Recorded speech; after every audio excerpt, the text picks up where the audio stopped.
compartilhar com todo mundo o que é que a gente está fazendo, é um momento também que possibilita que pode criar, né, e fortalecer as interações entre as pessoas do grupo, para que vocês possam trabalhar em conjunto para resolver os problemas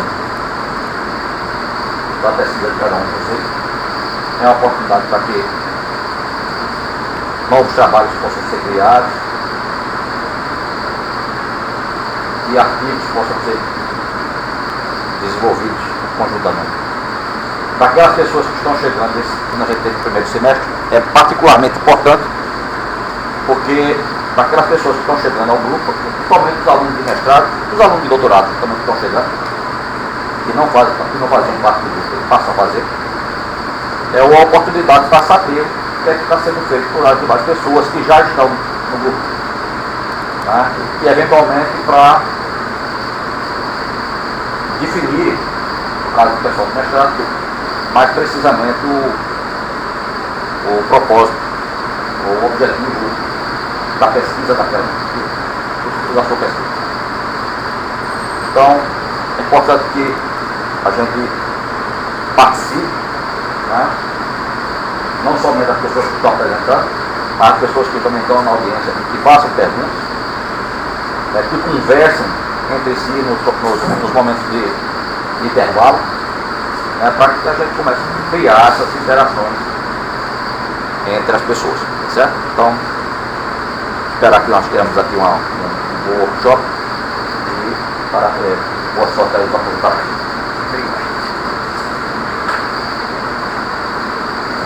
Sim, queria também agradecer também as pessoas que fazem parte da organização, né? De organizar tudo, né? A parte de construir, fazer o programa, elaborar o programa, preparar a questão da transmissão através da web.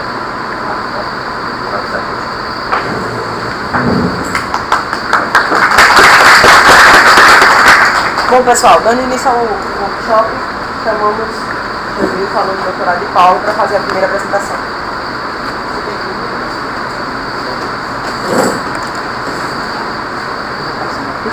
Nossa, eu tenho passador. Bem, bom dia, pessoal. Como o Paulo bem mencionou, né, essa é uma oportunidade da gente estar mostrando aqui alguns resultados, né, lógico que não dá para mostrar uma grande parte. Então, no decorrer do programa, né, de mestrado ou doutorado, no ano a gente tem dois eventos como esse, né, o workshop.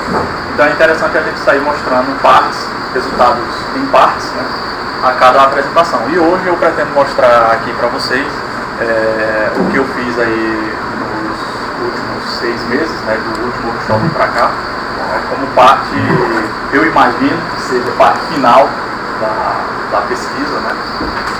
Eu imagino isso. Pode salientar também, né, aqui específico, que trabalha em diversos estágios, certo? Ele trabalha como jornalista, está finalizando seu doutorado e tem trabalho de mestrado que estão começando a pouco. Isso, exato. Bem, o meu trabalho ele envolve aí a parte do planejamento.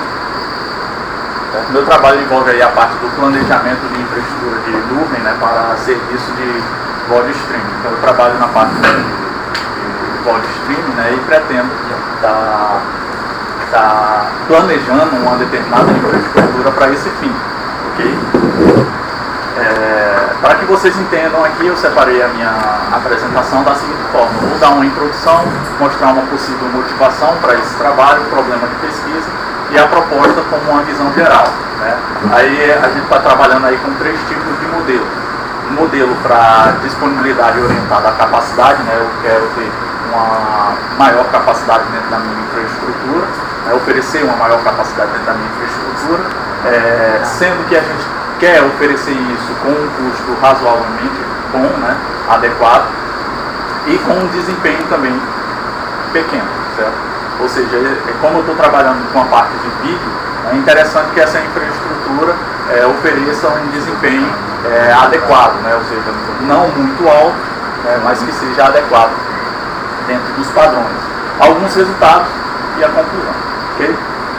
Bem, então a gente sabe que o entretenimento através da internet ele vem crescendo bastante. É notável que grande parte das pessoas procuram vídeos para entretenimento, vídeos para educação, certo? E etc. Então é muito mais fácil você estar indo atrás de vídeos que te orientam de alguma forma do que estar lendo um determinado documento. Certo? É claro que a leitura é interessante, mas o vídeo, se vem atrelado a um vídeo, você vai conseguir se prender muito mais àquilo do que simplesmente a leitura. Com isso, a gente gera aí algumas motivações, como por exemplo, faculdades EAD, certo? Universidades EAD, escolas de ensino de longa distância, que propõem, né, esse método. Está disponibilizando diversos arquivos de mídia em formato de vídeo para que o aluno possa compreender da melhor forma e aprender, né, nesse sentido. Okay? Só que para isso a gente tem diversas infraestruturas. Né? Por exemplo, uma universidade EAD poderia estar utilizando uma plataforma como o YouTube para disponibilizar os seus vídeos. Porém, ela pode querer também ter a sua própria infraestrutura. Certo? E dessa forma a gente consegue aí ter uma motivação a mais. Ou seja, se eu sou uma faculdade EAD e quero ter uma infraestrutura de vídeo como essa daí, o que eu preciso ter? Certo? Aí uma das alternativas seria a gente trabalhar com computação em nuvem, que oferece poder de processamento e etc. dentro dos padrões estabelecidos. Okay? E para fazer esse tipo de avaliação, a gente vai estar trabalhando com alguns modelos hierárquicos. Okay?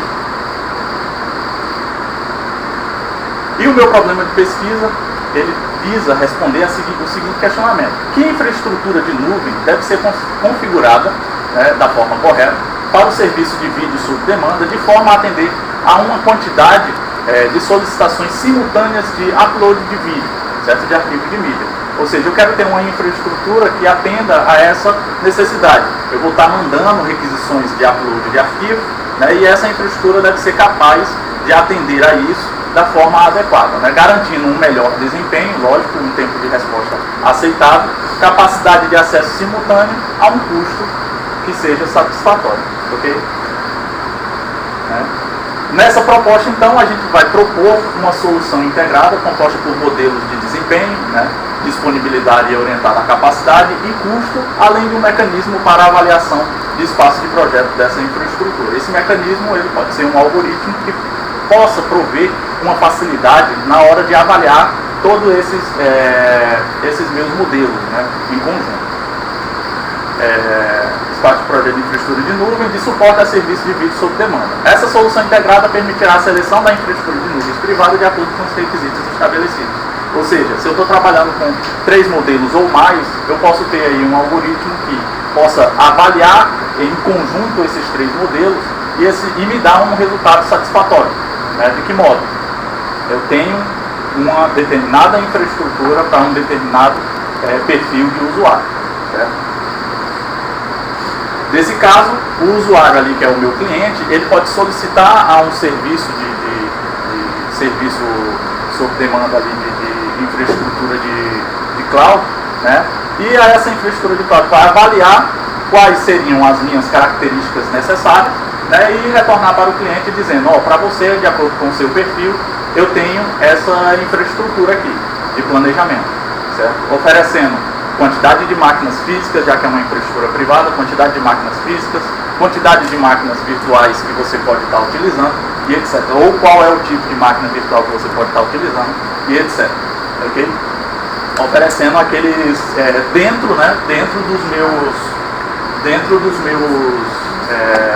do meu programa, né? Que é tempo de resposta, capacidade e custo. Né? Para esse pequeno cenário aqui, a gente está trabalhando com 3 tipos de vídeo, né? Codecs em H265, VP8 e VP9. Né?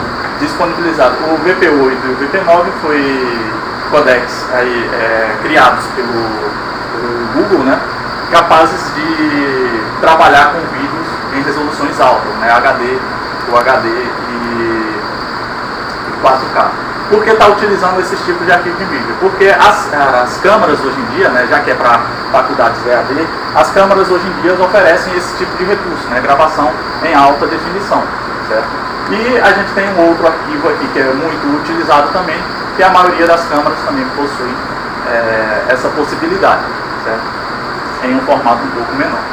Okay?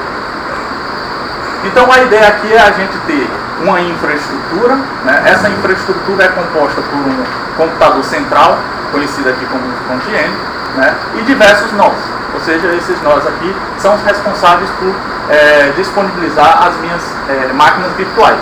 Okay? Então o mais importante dessa infraestrutura é a gente estar olhando para cá, certo?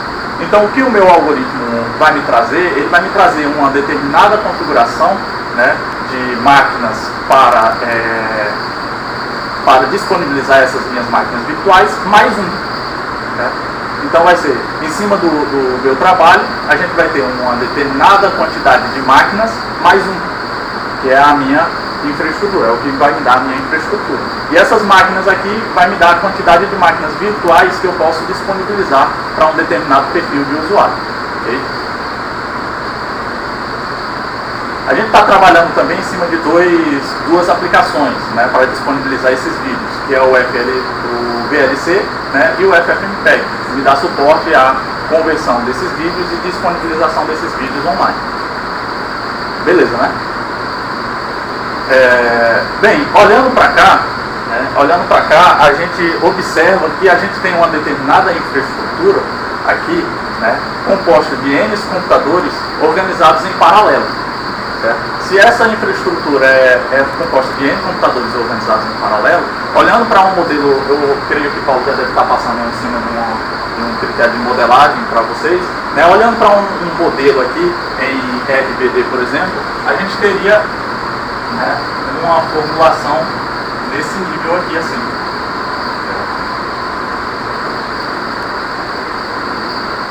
Onde a gente teria diversos computadores organizados em paralelo, através do modelo RBD, né, onde a gente tem aqui os parâmetros de entrada, né, para cada modelo. Os parâmetros de entrada para cada modelo. Fazendo uma analogia aí aos modelos utilizados por nós, certo? E se você observar, na falha de um desses nós, né, na falha de um desses nós aqui, o meu sistema vai continuar em funcionamento porque eu tenho diversos outros nós, né, capazes de atender às minhas solicitações, ou seja, capazes de instanciar as minhas máquinas virtuais. Certo? Desse modo, dependendo dessa configuração de nós aqui que a gente tem, dependendo dessas configurações de nós, né, a gente pode instanciar até N VMs, né, dependendo da minha configuração. Okay? Então, por exemplo, eu tenho 3 tipos de máquinas virtuais: VM do tipo 1, VM do tipo 2 e VM do tipo 3. Sendo que a VM do tipo 3 é aquela aquela mais robusta, é uma VM mais robusta, ou seja, que tenha um maior nível de processamento, né, 2 ou mais processadores, 4 ou mais GB de memória e etc. E a VM do tipo 1, ela é a que tem o menor poder de processamento, ou seja, apenas um processador ou 4 ou menos GB de memória, certo? É aquela com menos processamento. E a VM do tipo 2 é aquela intermediária, certo? Então a gente já consegue fazer uma analogia em cima disso. Olhando para esses 3 tipos de VM aqui, a gente sabe que uma mesma máquina ela vai ser capaz de atender ou instanciar um maior número de máquinas virtuais do tipo 1. Né? E essa mesma máquina vai ser capaz de instanciar um menor número de máquinas virtuais do tipo 3. Certo? Então isso fica fácil da gente compreender dessa forma. Ok? E a gente consegue organizar assim. Dessa forma aqui, a gente já consegue visualizar um modelo que seja capaz de trazer, né, a capacidade de uma determinada infraestrutura com base no número de máquinas virtuais. Certo? Então, uma máquina, ela pode atender aqui, por exemplo, vamos colocar números, né, ou vamos dar nome aos bois, no caso, né, vamos dizer que uma máquina lá de um determinado tipo, ela vai atender até 8 máquinas virtuais desse tipo, 6 máquinas virtuais desse tipo e 4 máquinas virtuais desse tipo. Tá? Aqui eu teria uma capacidade, por exemplo, se eu utilizar olhando para uma máquina, um nó só, né, eu teria uma capacidade de até 8 máquinas virtuais do tipo 1, uma capacidade de até 6 máquinas virtuais do tipo 2 e uma capacidade de 4 máquinas virtuais do tipo 4. Certo? Olhando para essa configuração. Okay? E aí a gente chega a uma possibilidade de ter um modelo de referência aí, que é chamado modelo de disponibilidade orientada à capacidade, aonde a gente quer ter, né, a disponibilidade do serviço visualizando as falhas, né, com base na capacidade. Certo? Então, com base na minha capacidade do meu serviço, tendo em vista que essas máquinas virtuais tendem a falhar, né, eu posso ter aí a disponibilidade orientada à capacidade. Com isso, a gente chega a um modelo aqui, um modelo matemático, olhando para cá, para os meus nós, como eles são modelos em paralelo e eu posso estar representando dessa forma aqui, a gente chega a um modelo matemático capaz de calcular essa disponibilidade orientada à capacidade, onde essa parte de cima aqui vai estar atrelada ao meu modelo RPD, né, com base nas falhas dos meus nós, né, e olhando as minhas VMs, e o segundo também olhando as minhas VMs, né, as falhas das minhas VMs. Ok? Então a gente tem aqui um modelo de disponibilidade orientada à capacidade. Por que a gente está trabalhando com um modelo matemático, ou seja, uma equação fechada, e não com um modelo RPD visual? Porque é muito mais fácil para mim, né, se eu estou trabalhando com um algoritmo de otimização, por exemplo, é muito mais fácil para mim eu denotar um modelo desse tipo aqui do que jogar um modelo em RPD para poder fazer o cálculo, né? Ou seja, chamar uma outra ferramenta. Então isso aqui facilitaria, de uma certa forma, facilitaria a minha vida. Certo? Com base nisso, a gente também chega a um modelo de custo. O modelo de custo não é tão complicado, certo? Para o modelo de custo, é necessário a gente ter conhecimento do número de instâncias, certo? Ou seja, do número ou a quantidade de máquinas virtuais que eu preciso ter dentro da minha infraestrutura, certo? Com base nesse número de instâncias, número de máquinas virtuais que eu tenho que ter dentro da minha infraestrutura, a gente calcula, certo, a quantidade de PCs necessários, ou seja, a quantidade de máquinas físicas que eu preciso ter dentro da minha infraestrutura com base nas instâncias. Lembrando que as instâncias elas vão estabelecer um número, né, com base na minha máquina física. Então, para isso eu preciso calcular com base nas minhas instâncias. Certo? Lembrando que as instâncias são sempre de um determinado tipo, né, tipo 1, 2 ou 3. Okay? E com isso a gente só faz a multiplicação, né, com base no custo correspondente a cada equipamento físico. Então aí a gente chega ao meu modelo de custo com base dessas informações. Okay? Bem, porém há necessidade também da gente calcular um custo. Por exemplo, se eu estou trabalhando apenas com máquinas virtuais ou máquinas ou infraestrutura privada, desculpa. Se eu estou trabalhando apenas com infraestrutura privada, há necessidade também de eu querer comparar, além dessa infraestrutura privada, uma infraestrutura pública. Por que não? Porque, por exemplo, se eu tenho um custo relacionado a uma infraestrutura privada, né, eu posso tentar verificar uma infraestrutura pública, para ver se é mais em conta, né, eu estar trabalhando com infraestrutura privada ou com uma infraestrutura pública. Só que na infraestrutura pública a gente não leva em consideração máquinas físicas, né? A gente leva em consideração apenas os tipos das instâncias virtuais que a gente vai querer alocar. Então, com isso a gente chega a um modelo de custo para aquisição de máquinas virtuais, certo? Com base nos preços estabelecidos das máquinas virtuais. Esses preços a gente pode coletar, por exemplo, diretamente do site da Amazon e verificar qual é o custo relacionado por cada aquisição de máquinas virtuais. E isso é apenas um somatório, né? Nesse caso aqui, eu fechei em 5 máquinas virtuais, mas isso daqui pode variar de a N, de 1 a N máquinas virtuais. Ok? Bem, olhando os dois modelos, a gente ainda tem, como eu falei, eu estou tentando trabalhar, a gente está tentando trabalhar com 3 métricas, né, que é o modelo de disponibilidade orientada à capacidade, o modelo de custo e o modelo de desempenho. Certo? E aqui a gente chega a um modelo de desempenho. Olhando para cá, a gente tem um modelo de desempenho que representa 3 máquinas virtuais de determinados tipos. Essas máquinas virtuais diferem apenas no processamento, certo? Já que são máquinas virtuais de tipos diferentes e elas são capazes de processar vídeos de maneiras diferentes, né? Então a gente tem aqui a máquina virtual do tipo 1, a máquina virtual do tipo 2 e a máquina virtual do tipo 3. Dependendo do perfil do usuário, ele tem uma probabilidade de utilizar essas máquinas virtuais, certo? Representadas por essas transições aqui, certo? Então ele tem uma determinada probabilidade de estar utilizando essas máquinas virtuais. E isso daqui é interessante mostrar porque essa probabilidade ela vai variar de 0 a 1. Certo? Então se aqui for 0, o 1 vai ser subdividido na máquina virtual 2 e na máquina virtual 3, né? Podendo ficar em 0,5 e 0,5, né? Ou podendo ficar em 0, 0 e 1, tudo para cá. E isso quem vai determinar para mim é o meu algoritmo de otimização.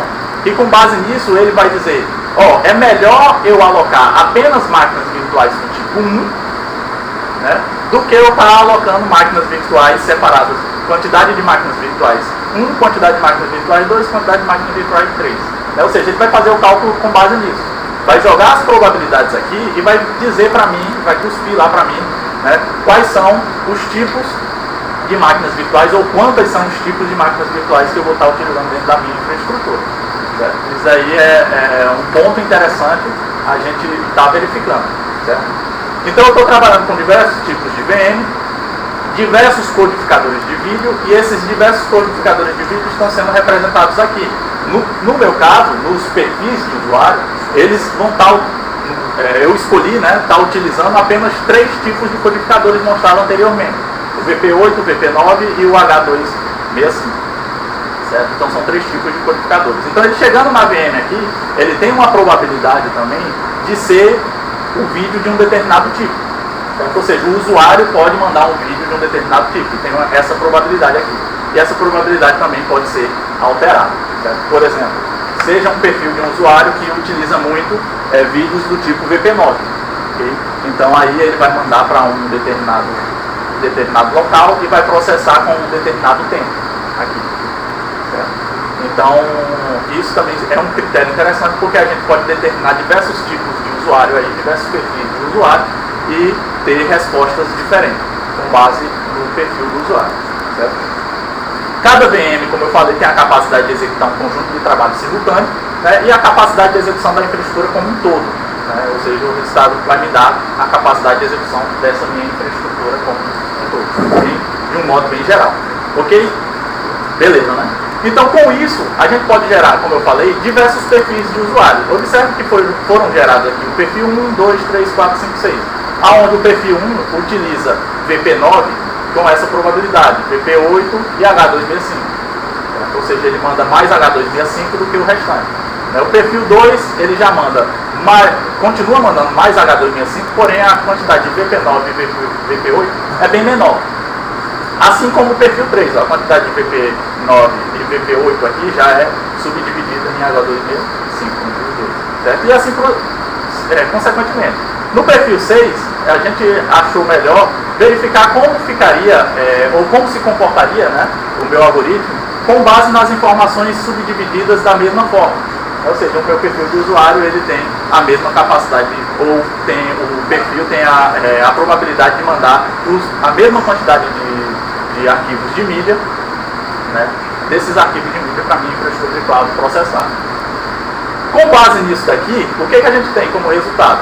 Para VM do tipo 1, 2 e 3, ele tem uma quantidade, certo? Ou seja, no perfil 1, ele disse que você pode estar utilizando 30 VMs desse tipo, 3 VMs desse tipo e uma VM desse tipo. Né? O tamanho da minha infraestrutura vai corresponder a 5 computadores, ou seja, 5 máquinas físicas, né, organizadas em paralelo como nó, para suportar essa quantidade aqui. Certo? Observe que o interessante aqui é no perfil 2 e 3, que ele alocou, achou melhor. Bota aqui a métrica de desempenho. Aí eu vou mostrar aqui. Certo? Aí, o que aconteceu aqui de interessante? O perfil 2 e 3, né, ele achou melhor subdividir em máquinas virtuais de um mesmo tipo, que é essa máquina virtual aqui. Certo? que aí ele me daria, com base nos resultados das métricas de desempenho, custo e disponibilidade orientada à capacidade, ele disse que era melhor eu estar utilizando isso daqui. Para atender a isso daqui, eu tenho um tamanho de uma infraestrutura de 3 máquinas físicas ou 2 máquinas físicas. E o restante está subdividido dessa forma aqui. Diversas máquinas virtuais para esse mesmo fim. Esse custo aqui é apenas o custo de aquisição de máquinas físicas, ok? Porque está trabalhando com custo é uma tarefa um tanto quanto complicada, porque você pode envolver diversos tipos de custo, né? Então, custo de refrigeração, custo com energia e etc. Mas aqui é importante eu frisar aqui que a gente está trabalhando apenas com custo com aquisição das máquinas físicas. Okay? Aí olhando mais um pouco para o custo aqui, né, a gente poderia fazer uma comparação entre a nuvem pública e a nuvem privada, certo? Com base no cálculo daqueles custos lá. Certo? Se você observar, perfil 1, 2, 3, 4, 5 e 6, né, todos eles, com base em 3 anos aqui, ó, 3 anos de uso, né, a nuvem pública iria ultrapassar, né, o que eu gastei na minha infraestrutura privada. Certo? Então a nuvem pública ultrapassa em todos os anos aqui, ou em 3 anos, em 3 anos, o que eu gastei, né, de infraestrutura privada aqui. Aqui eu tenho 1 ano, né, de gasto com infraestrutura pública, 3 anos de gasto com infraestrutura pública e aqui o que eu gastei com minha infraestrutura privada. Só considerando o custo de aquisição de equipamento. Lógico. Bem, e olhando para o meu desempenho, né, no caso do meu desempenho, todos os meus perfis aqui, né, e, além de olhar para o desempenho, né, a gente pode observar o seguinte, tendo um fechamento com uma breve conclusão, que é o seguinte, né, observem que aqui eu tenho a minha infraestrutura planejada, certo? Aqui eu tenho a minha infraestrutura planejada. E se, por um acaso, alguém que não tenha conhecimento sobre esse critério de planejamento, o que ele pode pensar? O que é a infraestrutura planejada? A infraestrutura planejada é isso daqui, né? Ou seja, eu estou trabalhando com as 3 métricas e planejar, né, com base na quantidade de aquisições de máquinas, né, com base na quantidade de aquisições de máquinas, eu ter esse planejamento aqui. Eu ter isso que eu estou chamando de infraestrutura planejada. Certo? Mas olhando para cá, o que acontece? O cara que não tem conhecimento sobre uma infraestrutura planejada, ou seja, não tem conhecimento de como planejar a sua infraestrutura, ele pode chegar para mim e falar, me vê aí 50 máquinas de um tipo só, que eu acho que vai dar conta do recado. Ele pode chegar e falar isso. Então, com base nisso, o que eu fiz? Peguei a minha infraestrutura planejada, com base na quantidade de máquinas virtuais utilizadas na minha infraestrutura planejada, eu coloquei apenas a mesma quantidade para a infraestrutura do tipo 1, 2 e 3. Certo? A mesma quantidade de máquinas utilizadas na minha infraestrutura planejada. Subentendendo-se assim que ele iria dar conta do meu recado. Né? Aí a gente observa que, por exemplo, para a minha infraestrutura planejada, eu tenho um response time de 133 aqui, 133 segundos. Certo? Em segundos. Ou seja, o meu response time para poder fazer o upload do arquivo de vídeos, né, levando em considerações acesso simultâneo. Né, Esse response time, você pede para fazer o upload do vídeo. Isso, peço para fazer o upload do vídeo. E ele é o tempo para fazer o upload. É o tempo necessário para fazer o upload. Para fazer o upload. Certo? Então, levando em consideração isso daqui, na minha infraestrutura planejada eu teria um responsável de 133. Não é melhor botar? Não é melhor botar? Upload time. Você não bota tempo de upload?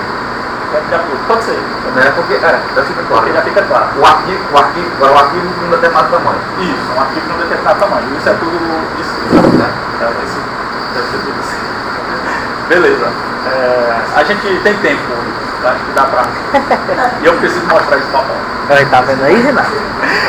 Bem, então levando para a minha infraestrutura planejada, eu tenho aqui um tempo de upload de arquivo de vídeo de 133 segundos, em média. Uma coisa, você levou em consideração quando calculou esse tempo? Volta lá para repetir. Levou em consideração aí o downtime? O downtime não. Não. Mas você não calculou já? Calculou. Então seria bom pegar esse upload E calcular lá. pegava a disponibilidade, pegava o tempo dentro que você obteve, multiplica pelo que aí você leva em consideração isso, né? Posso fazer isso aí. Né? Entendeu?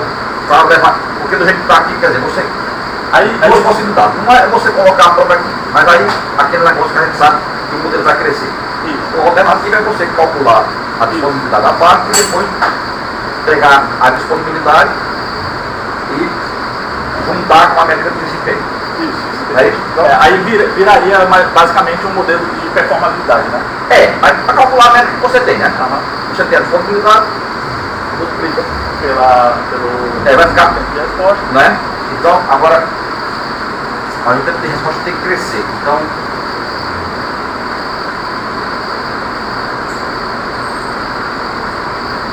tem que organizar direitinho para que ele impacte para que cresça, né? Entendeu? Então, não é só multiplicar, né? E multiplicar vai ficar menor. Isso. Tem que organizar direitinho. Outra coisa que eu acho que era interessante era se você colocasse, por exemplo, você dissesse que colocasse restrições. Suponha que você dissesse que a vazão, a vazão disso aqui tem que ser maior do que um determinado valor. A taxa de transmissão que você não falou aí de taxa de transmissão, alguns dados para frente. Vai para frente aí, tem algum. Para frente ou para trás? Não, ao contrário, né? Ok. Você não falou de vazão aí, em algum canto? Não, a vazão aqui, né? Sim, mas acho que você mostrou alguma métrica de vazão, não? Não. Mas eu acho que poderia ser uma. Ou então o tempo de resposta mesmo. Que ó, o tempo do upload tem que ser, o upload desse arquivo Isso tem que ser maior, tem que ser menor do que. Isso daqui eu considero lá dentro do algoritmo, dizendo que o meu tempo tem que ser menor do que 150 segundos, por exemplo. É uma restrição de 150 segundos. Tem que ser menor. Tem que ser menor. Então, por exemplo, aquelas soluções que apresentaram, todas elas foram menores Que 150. Isso. Essas soluções aqui foram menores. Mas só que você não está levando em consideração. As soluções Só que você não está levando em consideração o downtime. Eu não estou levando em consideração o Eu acho que é importante. É importante, né? Você é Sim, pode já que está incluir, ó. calculando, Sem contar. E aí você juntar tá. as coisas, quer dizer, já levando em consideração o downtime. Certo. Bem, Também considera da Amazon também, que é Também. certo. Lá também. Porque lá a informação foi provida, né? Fazendo que o downtime está ordem. Então a disponibilidade está ordem. Então, por isso você Já traz para cá. Só para a gente concluir aqui, né? A gente tem aqui a minha nuvem planejada, né? E com base nesse planejamento aqui, vamos dizer que eu tenho uma quantidade de máquinas virtuais, olhando para cá, né? Por exemplo, aqui ele me deu 34 máquinas virtuais. Né? E se eu pegasse essas 34 máquinas virtuais e usasse ela apenas de um determinado tipo? Observe que o meu custo com essas aquisições de máquinas virtuais, ele pode ser menor, né? Nesse caso aqui da VM1, que é a minha VM menor, né? Lógico, mais barato, mas eu vou ter um response time muito alto, né? Para isso. Ou seja, vai ultrapassar o meu custo lá, do meu algoritmo, 153 segundos. Da mesma forma ocorre com os demais. A única diferença é no perfil 3 e 2. Por quê? Porque ele utilizou já uma máquina virtual de um determinado tipo só, né? Só que é aquela máquina virtual mais robusta, né? Então por isso que ele já deu um custo bastante elevado, que é a máquina virtual do tipo 3, né? Por isso que ele já deu um custo bastante elevado aqui. Porém, o meu response time ficou dentro do esperado, né? Foi a única diferença que aconteceu aqui foi no perfil 2. Você está preparando algum artigo para submeter sobre isso? Sim. Agora inclui essas coisas. Inclui essas coisas. Isso aí eu já estou descrevendo. Né? E eu acho que é isso. Ok?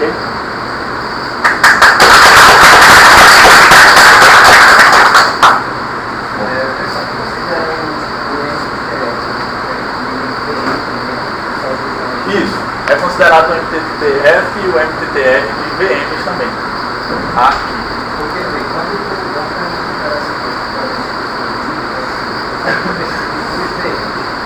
Certo.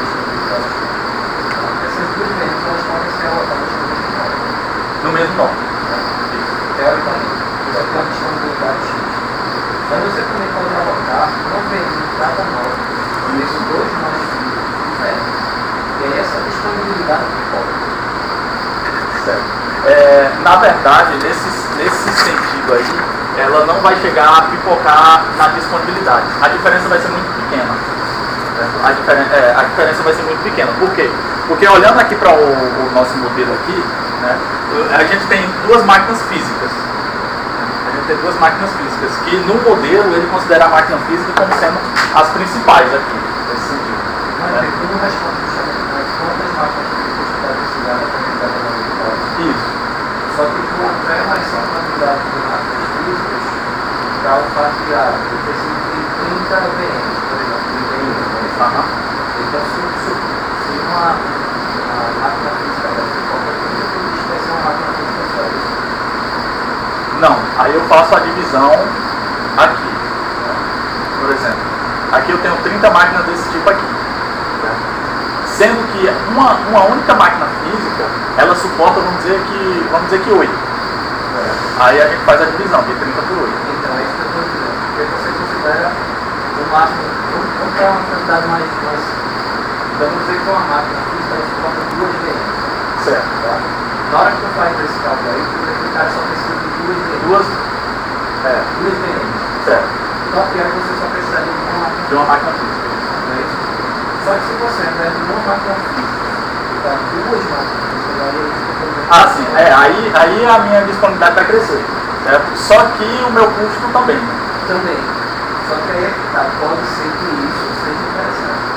Certo. Mas pode ser que ele já tenha 2, 3, 4 máquinas lá. Seja mais interessante ele aproveitar essas máquinas mais simples, né? Para separar essa quantidade de VMs. E essa máquina depois ele tem uma máquina nova, que é a vez mais grande. Já que ele está indo nessa seara de pegar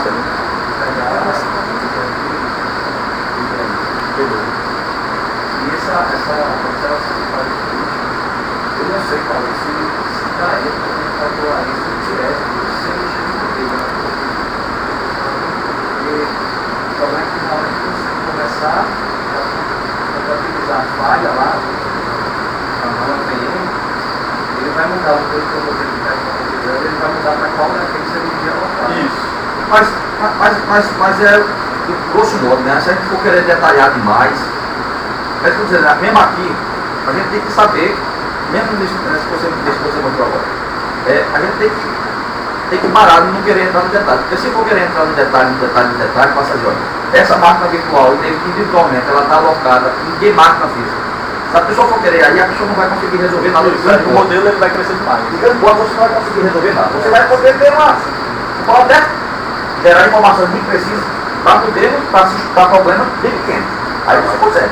E você consegue dizer onde é que a máquina virtual, João, ela está na máquina física tal, lá. Aí você coloca, beleza. Aí você faz tudinho, você consegue fazer. Mas, se você bota para aumentar mesmo, Aí vai. É porque assim, você só quer responder quantas máquinas físicas ele vai comprar. você Você não tem essa máquina física e vai comprar. porque você vai aberto. A questão que eu estou dizendo é o seguinte: se o cara quiser resolver mesmo tudo, o detalhe, resolve. Para modelos que está com problema pequeno. Mas isso não é um problema pequeno. Né? Aí ele não está querendo resolver problema pequeno, você está resolver problema de grande porte. Então, a gente tem que considerar determinadas restrições. Lá com relação à disponibilidade. É uma disponibilidade agregada. Né? Uma disponibilidade agregada. Quer dizer, a gente pode até, a disponibilidade pode até associar aos servidores de cada bloquinho daquilo ali. Aqueles 3 lugares ali. Os 3, esse cara de cima também. Então, a disponibilidade daqueles caras, do primeiro cara, isso pode calcular, né? Isso. Repito novamente. Se a pessoa quiser fazer detalhadamente, vai conseguir, mas só vai conseguir fazer modelos específicos para esse problema. A gente pode até marcar depois para ver a questão do cálculo lá. Porque, repito, o problema é pegar uma coisa de grande porte, né? Que você possa. É porque o que eu estava pensando aqui é porque essa visão ainda tem Essa da VM. Essa é da VM. Tá vendo? É da VM. Tá vendo? É o que vai Então, ser você sabe usado. se ela tá É o que vai disponível. ser- isso, é o que vai ser usado. Aí tem que ser de forma agregada, porque Porque ela vai considerar, na verdade, geral, mas se qualquer coisa que falhou, é. Isso, a exato. questão disso aí, eles estão então isso é claro, vocês pensam aí programa perfeito.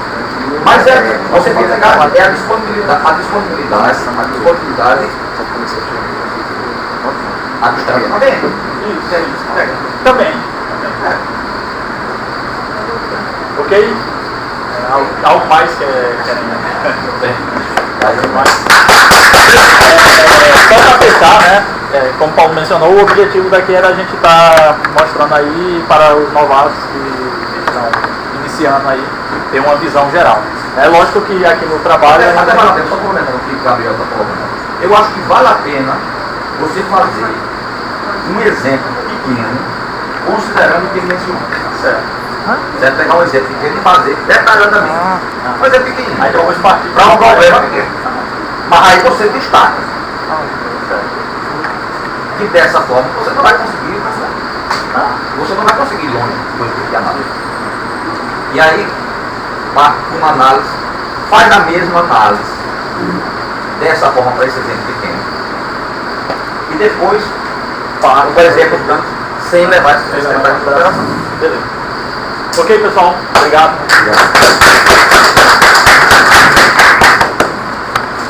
Renato, você tem um minuto. Bom, pessoal, como da organização, aí, a gente sabe que já viu que você extrapolou o tempo, mas a gente leva em consideração que a gente está no último semestre do doutorado.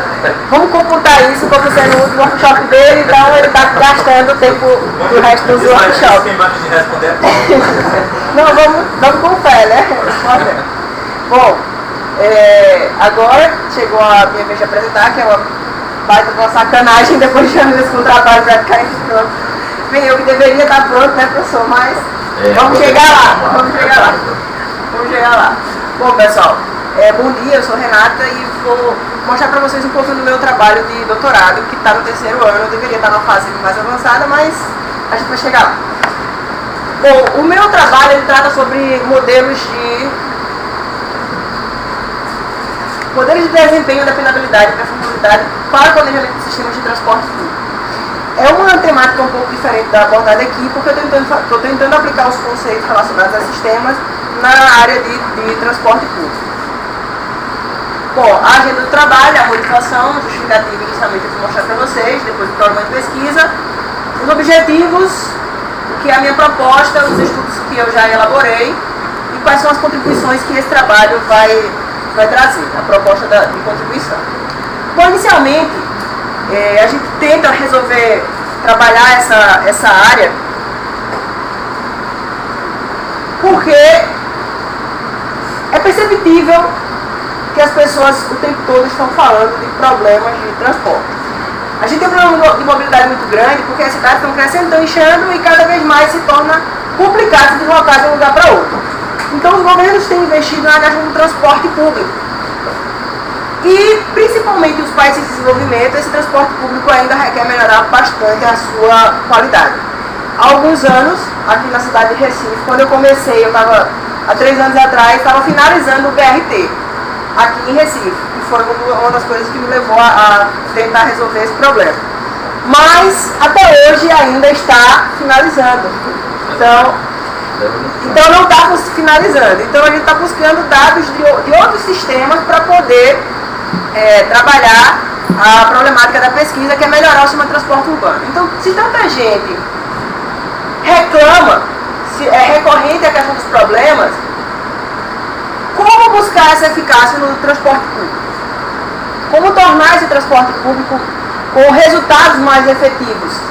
Que tenha um sistema coerente, um custo que não seja tão alto, mas que atenda a população de maneira satisfatória.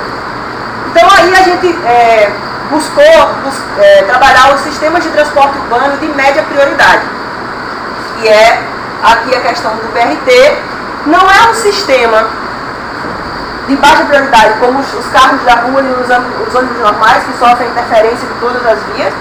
e também não é um sistema de alta prioridade, como é a questão dos trens, dos metrôs. Esses aqui, como a eficácia dele é tão alta, não tem tanta mudança para fazer. E esse de baixa prioridade, como é o trânsito normal de rua, é muito difícil fazer uma previsão, porque você não sabe se sofre influência muito direta do trânsito. Então, os sistemas de média prioridade são sistemas com custo de investimento relativamente razoável, que não chega a ser tão caro quanto um metrô enterrado, e também não é tão baixo quanto somente botar uma linha de ônibus na rua, mas ele garante ao usuário determinado nível de confiança. Então o usuário está garantido para ele que ele vai sair da casa dele às 7 da manhã e às 7h30 ele chega no trabalho. Mas esse é um sistema que sofre interferência de outros fatores como o meio. Por exemplo, a questão dos sinais. Influencia passagens de nível. Então, o sistema de transporte de média prioridade, em que está incluso o BRT e os sistemas VLTs, eles são o nosso ponto principal de estudo. Inicialmente eu ia estudar só o BRT, mas a solução que se apresenta para o BRT, por ser um sistema muito parecido com o VLT, também pode ser aplicada ao VLT, por isso que a gente classificou como sistema de média prioridade. Essa classificação é a classificação Minha. É minha. Bom, então nosso problema de pesquisa é de que maneira a avaliação de desempenho, dependabilidade e performabilidade pode promover uma melhoria no processo de planejamento de infraestrutura e serviços no sistema de transporte urbano através da otimização de tempo, recursos e equipamentos em sistemas de média prioridade. Esse é o problema geral que a gente quer, utilizar a perspectiva de modelagem para melhorar um sistema real e que não é tão fácil de controlar como, na minha perspectiva, montar uma infraestrutura normal. Essa é uma infraestrutura que está pronta e a gente precisa avaliar e que, para fazer novas infraestruturas, o que é que a gente pode ajudar nisso?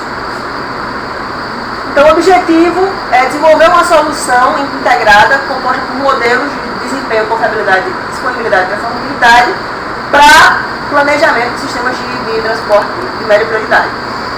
Objetivos específicos: definir uma estratégia de modelagem, considerando o tempo de chegada, visando desempenho, confiabilidade, disponibilidade e performabilidade, construir os modelos, a partir desses modelos, criar modelos de otimização e desenvolver estratégias para que a gente consiga melhores soluções para planejamento dessa infraestrutura, tempo de viagem, que seria infraestrutura e serviços.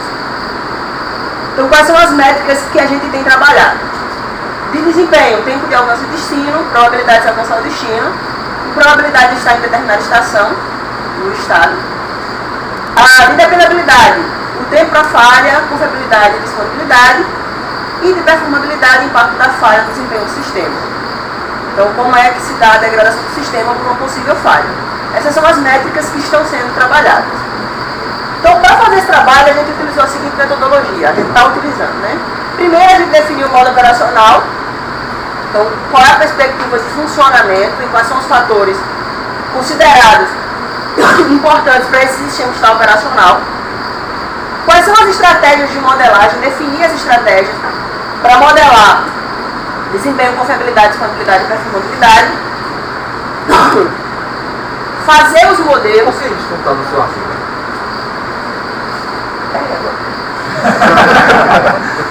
Esse artigo ele é um parto. Eu acho que Pois até na vida, o trabalho que ele está ficando impacto, mas ele está tem coisa que tem um problema que você tem. elaborou e que não está ali.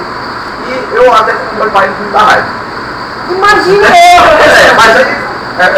Mas aí você deveria melhorar, né? Por que você não incluiu uma sessãozinha de focar? Aquele artigo eu estou quase desistindo dele, fazendo outro zero, que eu acho que fica melhor do que ficar gastando meu tempo, Não, dando é ajustável. O pessoal de fora vai pegar o preço. Você vai pegar aquele material novamente. Se você quiser fazer isso, sai tudo fora. E começa de novo e vai só juntando. você junta mais. Por que isso aí não está lá? Porque Ficaria mais fácil de entender. talvez, não sei. Não parece. Bom, Então, depois de definir qual é a estratégia de modelagem, foram construídos já alguns modelos e criados. Desculpa, olha, eu acho que você deveria ter uma sessão no seu artigo, devia ter uma sessão, depois do background, que conhece tudo isso. Explicando a metodologia. É. Isso não explica. O passo a passo O que passo a está passo sendo que você feito quer. e o que é que onde vai chegar. Não, eu acho que deveria ter. Vou construir. Então, foram criados cenários. A gente está nessa fase de criação de cenários, mas está melhorando também essa outra parte, para que posteriormente a gente faça uma geração de ranking, definir técnicas de otimização para escolher melhores cenários para planejamento e construir esse ranking. A ideia é que até o final da tese a gente possa construir um programinha para planejadores, que eles possam lançar as informações que ele tem, qual é o tamanho da frota, qual é o tamanho da demanda, quais são as vias e qual seria a melhor forma de planejar. Por exemplo, planejar por horário, como a gente faz a avaliação. Pico da manhã, pico da tarde, o período da noite, qual seria a melhor relação entre veículo e rota. Então, o modo operacional que a gente definiu é que o ônibus deve sair de uma estação e chegar na estação final, e isso ele passa entre N estações. Então, a infraestrutura necessária seriam a estação e a rota estarem funcionando e, necessariamente, o veículo estar funcionando. A partir disso, a gente teria critérios que poderiam ser melhorados, tanto nesse tempo de infraestrutura de veículo e quanto no deslocamento entre as estações. Então foi criado um modelo CTMC para calcular a probabilidade de chegada de veículo ao destino, dele sair de uma estação e chegar a determinada estação. Esse modelo é um modelo de nascimento puro, só que com taxas diferentes. Por isso é um exponencial, e a gente calcula a probabilidade dele estar em cada uma das estações através do cálculo da exponencial e o tempo para ele chegar na estação final pelo tempo médio de absorção da exponencial. Aqui é a média, tá? Então foi criado também modelos para dependabilidade, que foram modelos RBD, a partir da infraestrutura que a gente tinha, que desejava que funcionasse, que é a infraestrutura funcionando e o veículo, a gente montou um esquema para verificar a partir daqui a confiabilidade da disponibilidade. Então, para a infraestrutura estar funcionando, eu preciso que o caminho e as estações, ou seja, a rota e a estação. Infraestrutura. Infraestrutura, porque aqui está em português, né? Então eu preciso que a rota e a estação estejam funcionando, e para a estação estar funcionando, eu preciso que os acessos a ela estejam funcionando. Tanto o acesso ao veículo quanto o acesso à estação. Então, se a estação estiver funcionando, a minha infraestrutura pode estar funcionando. Mas se o caminho um dos dois não tiver, por isso que é uma RBD em série, porque tem que estar funcionando os dois, certo? Aí, com isso aqui, eu consigo calcular a confiabilidade e a disponibilidade. E aí, a gente também criou um modelo de performabilidade para verificar o impacto da falha, ou seja, a possibilidade do sistema entrar em defeito nesse sistema, como isso afeta o desempenho da estação.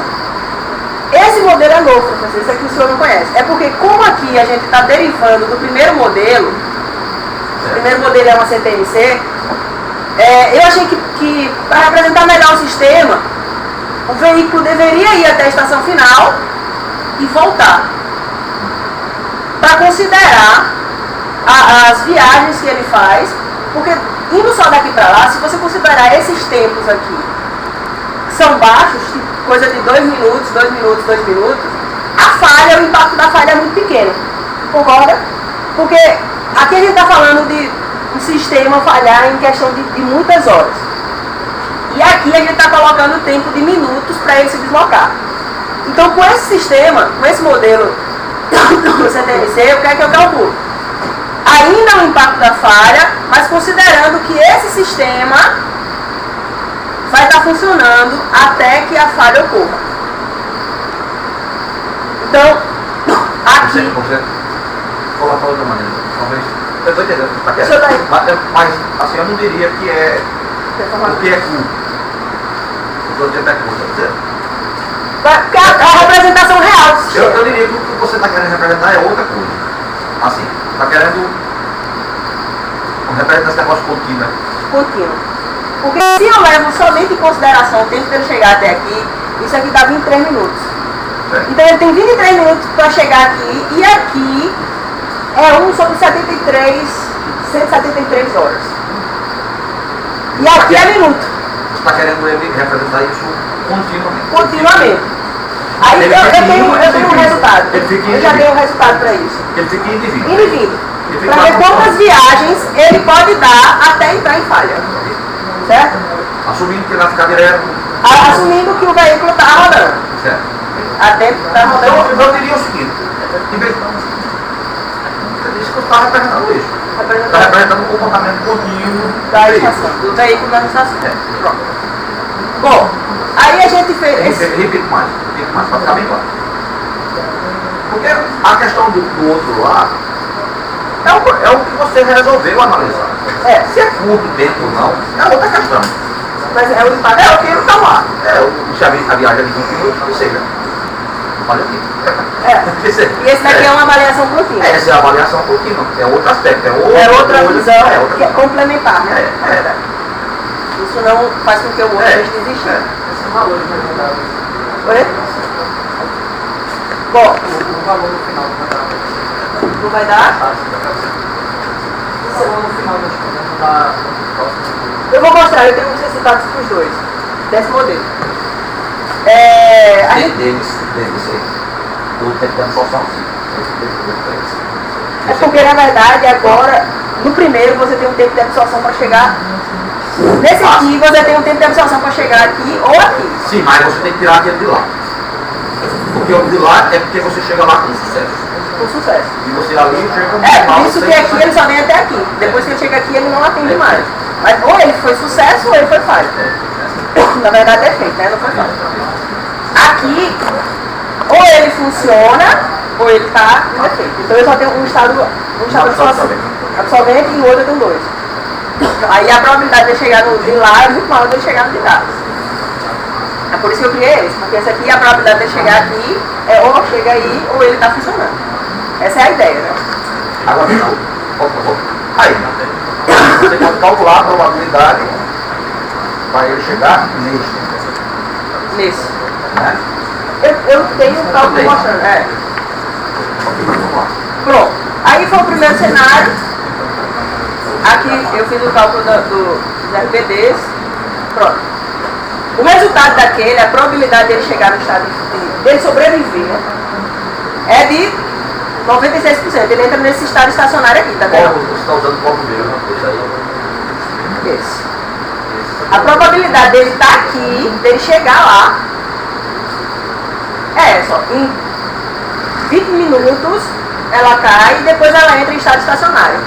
Porque ele já dificilmente ele atinge esse estado. Ele vai sempre atingir primeiro esse. Porque esse daqui é uma taxa muito maior. E esse aqui é muito menor. Peraí. Deixa eu mandar outro que o senhor entende. Esse aí é outro cenário. Pronto. Esse cenário aqui, tá vendo? Aqui eu estou considerando por quantidade de viagem. Então, ó, em 100 viagens ele tem uma probabilidade de sobreviver. Aquele está meio estranho, aquele está meio estranho também. Primeiro, Isso aqui. esse aqui. Isso aí, que veja bem. O cálculo Vem cá, que probabilidade é essa que está aí? Não. é esse, na verdade. Que probabilidade é essa? Probabilidade do funcionamento. É a probabilidade dele atingir a estação final. Isso aí. Então, muito bem. Então, vamos ver isso aí. Ou de ele estar aqui, né? A probabilidade... Dele Veja, estar funcionando. Veja, mas... Ou, falou agora, ou... Está funcionando ou ele é feito. Então naquele local, bota lá naquela probabilidade.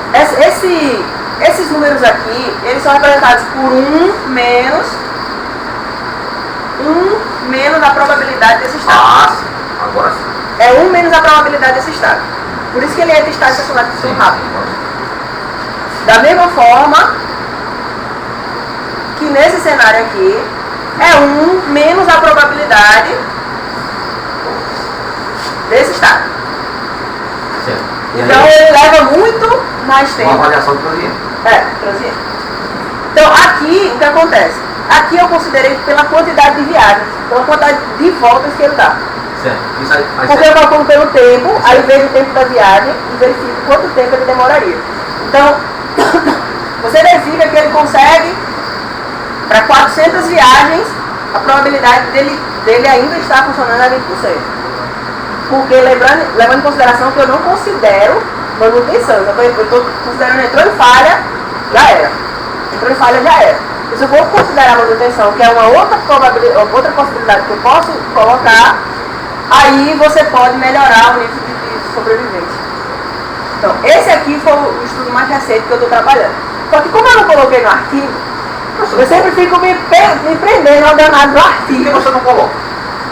Pois é, porque eu quero fazer, eu acho que eu bloqueei, Paulo, eu também me pergunto isso. E eu ainda aviso. É porque, qual o problema? É porque você vai de cara para é a mesma coisa. Você não inclui nada em novo. Por quê? É um bloqueio, é melhor começar a buscar. Não sei, não é. Não é. É você simplesmente incluir. Ok, vamos lá. Ajuda é isso, né?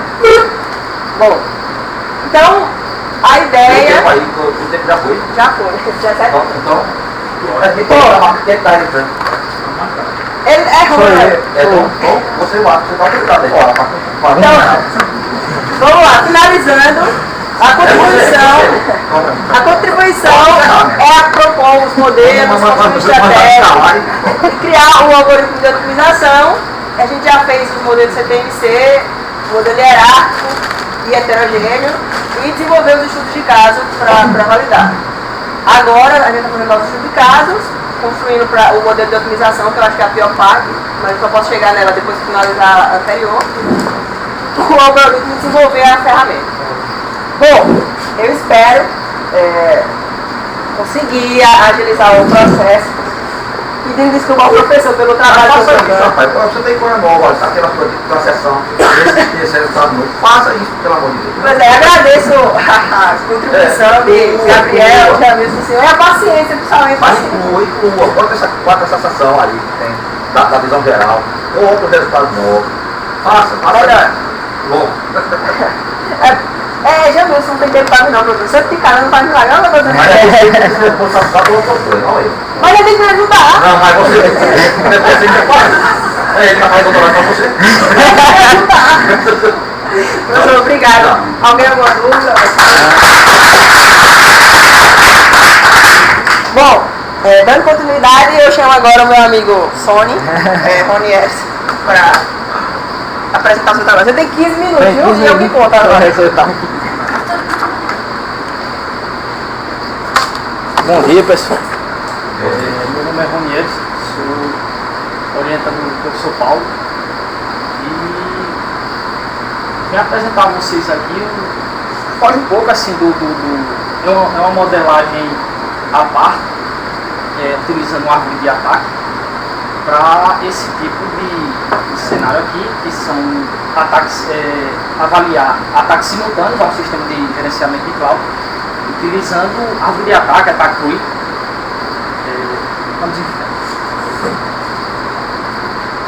Bem, essa é a guia que eu vou seguir. Bem, minha motivação partiu de diversos fatores.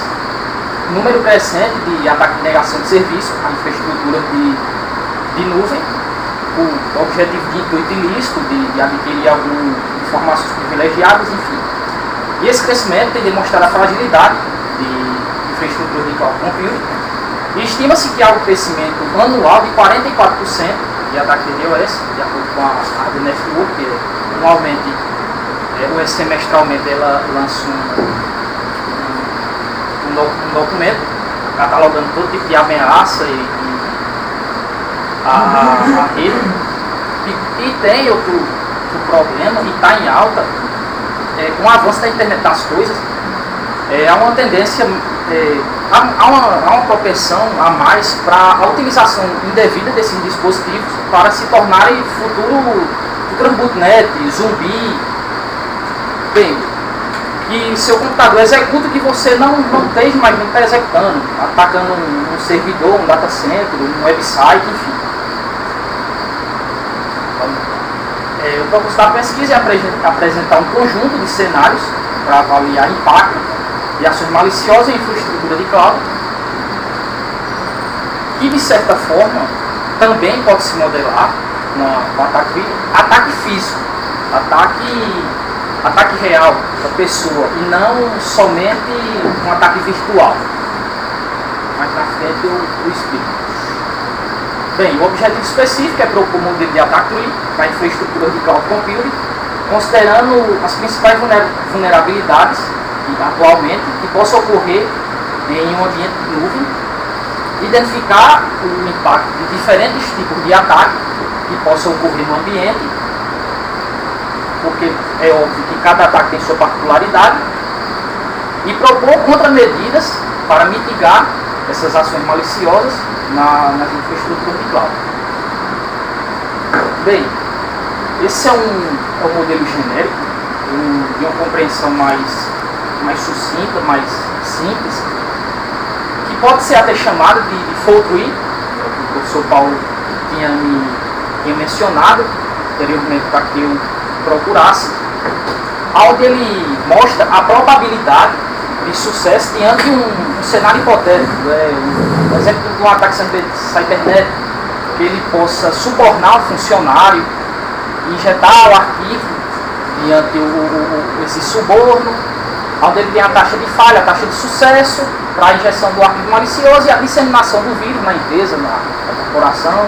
Subornar aí não é errado. É errado, é inverso. Tá, não foi no Brasil não, isso aí. Ai, não.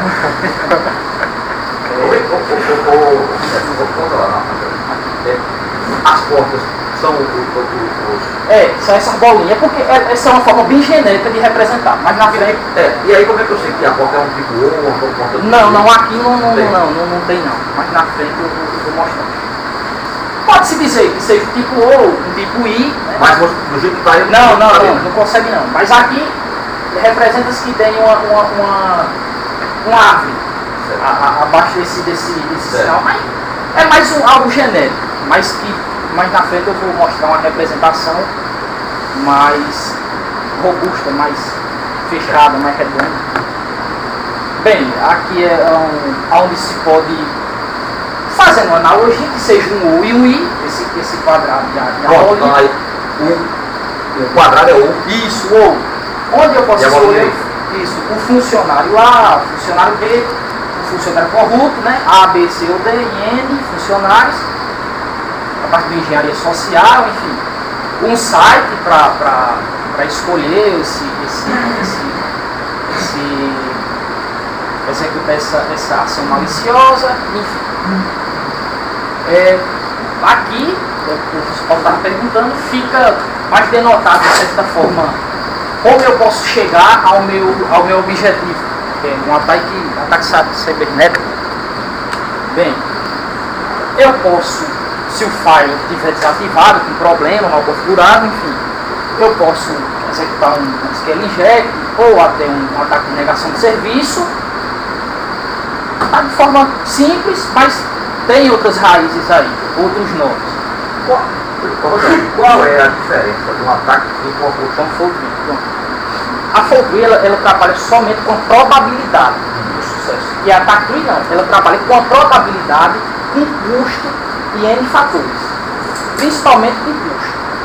Então, que foi proposto em 90. O attack tree é uma fault tree com a anotação. Isso, correto. É uma fault tree que foi proposta por Schneider em 98. E ele, o attack tree. Ele trabalha custo e ele usou, possibilita isso. Ele utilizou a fault tree, que é anteriormente. Beleza. Bem, isso é uma árvore simples. Então eu posso usar a attack tree para resolver as coisas que eu resolvo. O problema de fault tree, correto. Que no artigo aqui mostrado ao senhor, que em vez de mostrar o Sharp lá, que só era para calcular aquela métrica de pau lá, mas que a ferramenta da Sharp não utiliza ataque. Não se dá para modelar com certo. Essa é uma arquitetura de acesso, onde o administrador, a rede local e a infraestrutura de nuvem. Pode dar uma pergunta. Só para ficar bem claro. Então tudo que eu faço com a TAC Faz com a TAC. Porque ela foi implementada, isso a parte, questão de custo, mas a questão de tempo é diferente. Probabilidade estrutura, enfim, onde eu posso ter dois cenários. Onde o file está ativo, está funcionando tudo perfeitamente, e onde ele não está ativo, está com algum problema, está vulnerável, né? O sistema está vulnerável. Bem, essa métrica da árvore de ataque, ela tem esse probatório para a porta I, e para a porta O ela tem essa outra métrica, onde ela calcula, onde o software calcula por trás do background. Está falando de ataque pela porta I, pela porta U. Questão do custo, da mesma forma para a porta I, para a porta U, onde ele trabalha com a questão da probabilidade vezes o custo, seu somatório.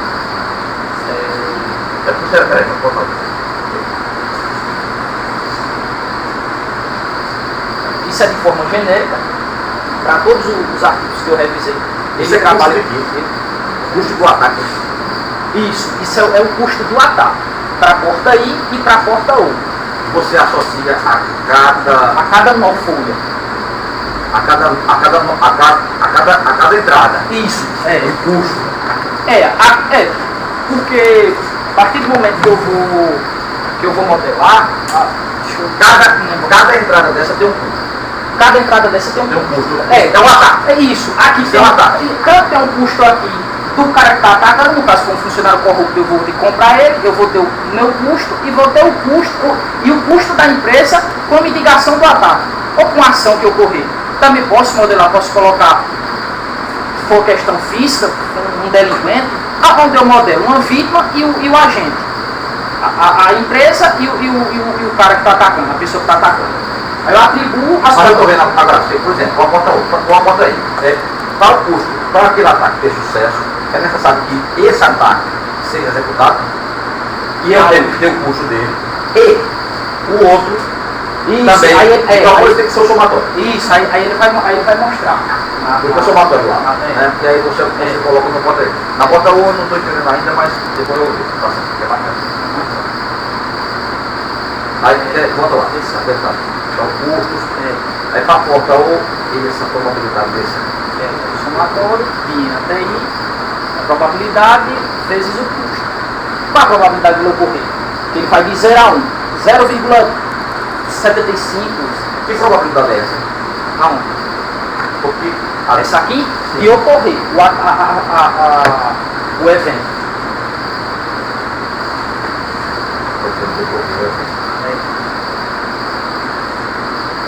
Sobre a probabilidade não.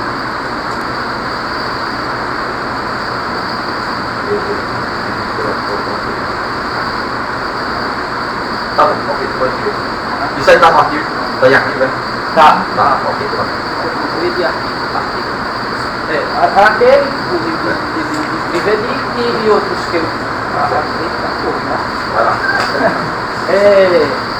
Isso aqui é o primeiro. É o impacto que vai causar, porque eu vou ranquear. O que é impacto? O impacto é. Deixa eu ver a melhor forma de explicar. Eu posso ranquear de 1, 2, 3, 4. 1, 2, 3, 4. O ataque número 1 é um ataque suportável. O ataque 2 é moderado. O ataque 3 é devastador. Você está quantificando isso? Isso, a empresa fica inoperante. Depois de ver isso aí, mas tudo bem, entendi o que você está querendo. Está querendo quantificar o grande agressividade. Esse modelo básico, simples assim, né? Onde eu modelo, para eu chegar a esse sucesso de N formas. Publicando em site, em fórum, via o que? Internet, conta local, conta web, servidor de arquivo. Aí conta local, conta web está interligado com o e-mail. E cada uma probabilidade dessa vai ter, cada um desses vai ter um custo e vai ter uma probabilidade associada. qual a questão da visibilidade de se atacar uma conta local? Uma conta local, qualquer um tem acesso. Talvez se você tivesse dito que problema você está resolvendo agora. Assim, eu vou analisar. Não. Vamos lá. Aqui é um modelo básico, um modelo simples, onde provavelmente ele vai chegar ao sucesso. Eu não coloquei aqui para não me estender muito, mas ele gera cenários, diversos cenários. Qual o cenário mais propício para que eu chegue ao sucesso em menos tempo? O sucesso para você é um ataque. O sucesso para mim é isso, o sucesso do ataque. É o sucesso do ataque. É pela alteração de registro, de envio de vírus, é pela distribuição de arquivo malicioso, espionagem, ter um cara de confiança ou enfim. Aqui a questão da contramedida para cada tipo de eventualidade, uma detecção e a mitigação do evento malicioso. Isso é com a contramedida, onde ele gera outro resultado, onde ele tem outros cenários, para que ele, um exemplo, se no cenário anterior eu chegaria por essa questão de alteração ou por essa de confiança, nessa não. Como eu vou ter um antivírus ou um firewall rodando, eu consigo modelar isso, ele muda de figura, o negócio muda de figura. Aí talvez seria interessante o cara compartilhar arquivo malicioso, enfim, fica a critério do agente que eu modelar, tanto do agente quanto da vítima. Fica a vítima, por quanto ela está a fim de investir na infraestrutura dela, para ter uma segurança a mais. É isso. Pronto. Aqui esse exemplo aqui eu coloquei, que não faz parte daquele cenário lá, mas é onde eu posso, só questão do tu está usando a ferramenta? Está usando a Mienza. Isso aqui, vermelho. É boa? É muito bacana. E o cara é prestativo, o cara é nota 10. Tem muito documento dela. Aqui pronto, aí aqui, ó, esse infectar o controle da infraestrutura, isso aqui é uma árvore dessa daqui. Só que ela está minimizada aqui, porque senão ia gerar uma punha de nó aí e de portas OI, mas isso é o que já vem envolvido na ferramenta e já está em arquivo, que eu posso utilizar, tanto alteração de registro, quanto questão de engenharia social, e já tem as probabilidades atribuídas, que eu não gerei nenhum resultado aqui, porque é um trabalho da zorra, mas que eu estou terminando, para você calcular as questões da probabilidade de custo, impacto, o impacto que eu disse ao senhor, que ranqueia de 1 a X, tem um artigo do cara, que ele mostra essa questão do ranking, da empresa estar operacional ou não e está em falência, para no final de tudo gerar um resultado com o gráfico, questão da facilidade do ataque, questão da probabilidade do ataque e... Pronto, foi isso aí. Depois eu... Perguntas? Perguntas? Está usando os dados estimados para cada uma dessas? Isso, para cada uma desses nomes. Tem dado estimado. E tem um artigo de um cara que ele ajuda, que ele tem esses valores, ele ajuda você a calcular essas questões de probabilidade para cada nova folha desse, ele mostra lá. Onde ele mostra se foi publicado na web, ele mostra que foi publicado na web, então tem essa probabilidade. Então, se aconteceu isso, então é um ataque moderado, é um ataque de grande escala. Mais alguma dúvida, pessoal? Obrigada aí. Bom, pessoal, gostaríamos de chamar agora nosso colega Carlos Alexandre, mais conhecido como Carlos Alexandre, para apresentar. Deixa eu marcar aqui também. Vou aproveitar, deixa. Bom dia, pessoal. Renato Novo, meu nome é Carlos Alexandre. Estou orientando o professor Paulo. estou no meu primeiro ano de doutorado, na verdade, 56º dia e seguindo em frente. Né? Essa é a minha proposta inicial para estar trabalhando, já faz alguns dias que venho quebrando cabeça e tal, tentando montar a infraestrutura para viabilizar as ideias que tenho tido, né?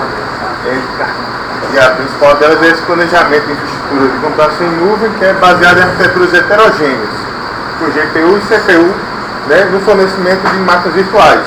Máquinas virtuais podem ser providas tanto com CPU, como mencionado por Jamil na apresentação dele, quanto com CPU e GPU, já que é necessário a existência de uma CPU para o provimento, né, desse recurso ou desse serviço. Bem, a agenda bem curta, né, com o conteúdo programático incluso a motivação, o problema de pesquisa que eu estou tentando avaliar, né, a abordagem sugerida para solucionar esse problema aqui, as principais vantagens e desvantagens dessa estratégia, além de alguns trabalhos relacionados. São vários, mas não coloquei apenas 4 aqui, porque de duas perspectivas distintas. Bem, quanto à motivação, né, atualmente os serviços hospedados em infraestrutura de computação em nuvem, muitos deles demandam grandes quantidades de recursos computacionais, né, recursos de processamento principalmente. É o caso do nosso código de vídeo apresentado por Jamilson. Né, e em virtude do número limitado de núcleos dentro de uma CPU, né, como ele mostrou, para criar máquinas virtuais, ou que precisam ter sempre deles disponíveis, né, o uso do processador tende a fazer que os serviços, né, levem mais tempo para cumprir suas tarefas.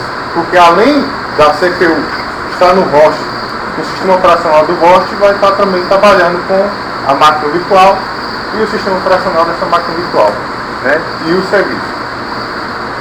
E o problema de pesquisa que eu quero avaliar é o tipo de recurso computacional que pode ser utilizado, né, em plataforma de computação em nuvem para contornar limitações de processamento de CPU, né, na realização de tarefas de grande processamento.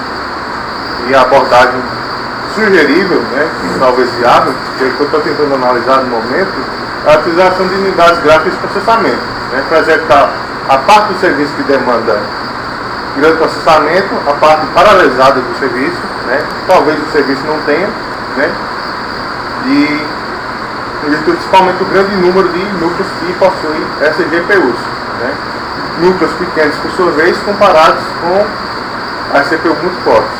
Então, se eu tenho 1000 somas para fazer paralelamente, eu vou conseguir fazer muito mais rápido aqui. Né? Em compensação, se eu for fazer essas somas de forma serial, né, a CPU vai ter um desempenho bem melhor. Então a gente tem que avaliar também, além do serviço, a aplicação, como todos. As principais vantagens, né, é justamente essa redução do tempo, né, na obtenção dos resultados para alguns serviços. Quanto a desvantagens, a principal delas, apesar de ter várias descritas aqui, são todas relacionadas, quase todas relacionadas a custo, né, custo de aquisição e o custo energético, porque esses periféricos, essa GPU... Você está focando em algum, vai pensando em focar em algum tipo de aplicação, em algum nicho de aplicação? Por enquanto eu vou trabalhar com o que a gente já tem, que é vídeo. A gente já tem um modelo trabalhando com isso ali, aí eu já estou montando uma infraestrutura com a GPU lá. E aí a parte da GPU é importante? Exatamente, aí eu já estou querendo avaliar isso. Eu trouxe um caso, eu estou tentando montar... Eu trouxe um outro, cara. Eu estou tentando montar a infraestrutura aí e fazer rodar. Já faz alguns dias que eu estou quebrando cabeça morando aqui no sul, mas vai dar certo. Então, além do custo, né, as aplicações seriais tendem a ter um desempenho, né, inferior em GPUs, porque teriam CPUs em virtude do tamanho dos núcleos. Né? E claro que nem todas aplicações paralelas, né, não vão conseguir ter um melhor desempenho nas GPUs. Vai depender do nível de paralelismo do código. Né? O objetivo eu preferi descrever através dessa imagem aqui, né, os principais objetivos, né, começando da infraestrutura computacional aqui, onde eu avaliaria, né, ou utilizaria modelos já existentes, né, para avaliar o desempenho dessas infraestruturas, fornecendo máquinas virtuais tanto com CPU quanto com GPU. Né? E tudo isso aqui seria gerado modelos que representassem o comportamento aqui do sistema. Né? Esses modelos, de sua vez, seriam armazenados em um banco de dados, né, com tendo informações de mais diversos serviços. né? Aproveitando também conteúdo do meu mestrado, como sincronização de dados e outras coisas aqui do grupo de pesquisa para começar, com embasamento, né? Aqui também relacionaria custo, consumo energético, tempo de resposta, entre outras metas. E do lado de cá, do lado do cliente ou do administrador do sistema, né, eu teria uma ferramentazinha onde ele poderia calcular, né, criar um algoritmo de otimização, qual seriam as melhores escolhas para ele, né, dado que ele quer, se ele quer gastar mais, ele teria X opções, se ele quer gastar menos, ele teria X opções. Né. Funcionando assim no estado da ferramenta. Quanto eu quero investir, né, o valor inicial até o valor máximo, o tipo de serviço que eu planejo hospedar, sincronização, etc. E aqui essa meta de interesse, que é mais voltada principalmente ao administrador, né?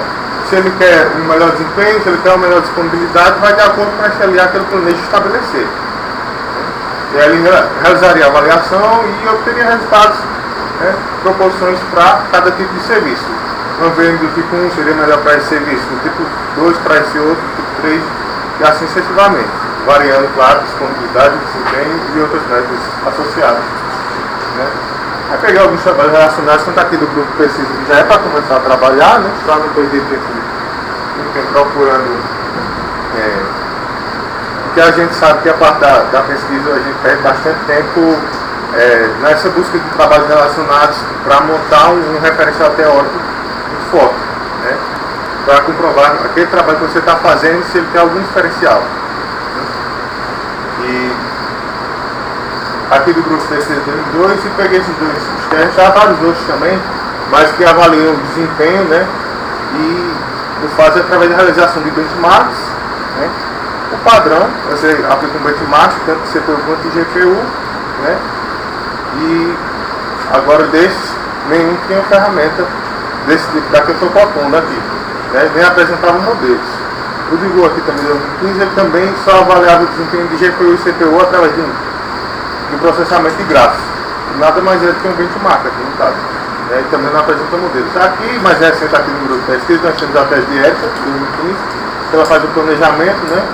E cria uma ferramenta onde você dá seus parâmetros de entrada, e esses parâmetros de entrada são calculados também via gráfico, algoritmo de otimização, com base em modelos que representam o desempenho, disponibilidade e performabilidade do sistema.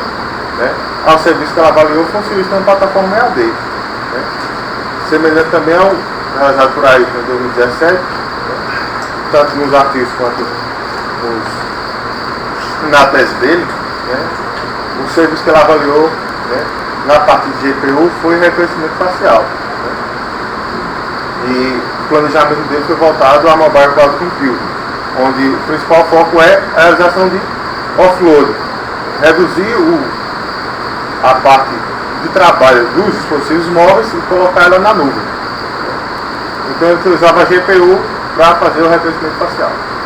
E enquanto a gente trabalha aqui, eu estou planejando englobar quase tudo isso aqui, com exceção da Mobile Cloud Computing, né?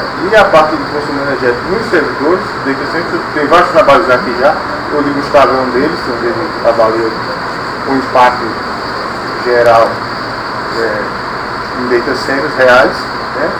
E eu planejaria também trabalhar com múltiplos serviços aqui, onde eu teria aquela base de dados com serviço de vídeo, de sincronização, reconhecimento facial e etc. E basicamente é isso.